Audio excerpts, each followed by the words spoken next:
તો આ તરફ આગળ વધીએ વાત કરીએ આપણે નાના પોઢાની। નવા બનેલા નાના પોઢા તાલુકા પંચાયત ખાતે સ્વતંત્ર દિવસની ઉજવણી નિમિત્તે પ્રથમ વખત ધ્વજવંદન કાર્યક્રમ યોજાયો। તાલુકા પંચાયતના પ્રથમ પ્રમુખ મનીષાબેન પટેલના હસ્તે રાષ્ટ્રધ્વજ ફરકાવી ધ્વજવંદન કરવામાં આવ્યું હતું।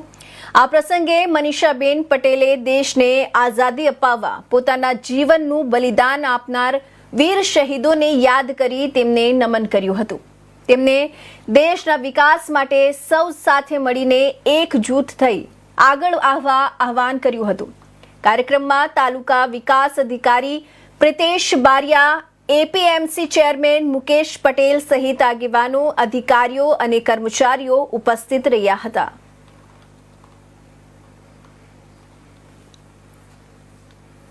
47 માં આઝાદ થયો। આપણા દેશને આઝાદી અપાવવા માટે મહાત્મા ગાંધી, સરદાર વલ્લભભાઈ પટેલ, સુભાષચંદ્ર બોઝ, ભગતસિંહ જેવા કેટલાય મહાન વીરોએ પોતાના પ્રાણોનું બલિદાન આપ્યું। એવા મહાન વીર શહીદોને આપણે હંમેશા નમન કરીએ અને એમને હંમેશા યાદ કરીએ। આપણો ભારત દેશ ખૂબ આગળ વધે, ખૂબ પ્રગતિ કરે એવી શુભકામના સાથે વિરમું। જય હિન્દ, જય ભારત। ભારત માતા કી જય। વંદે માતરમ, વંદે માતરમ।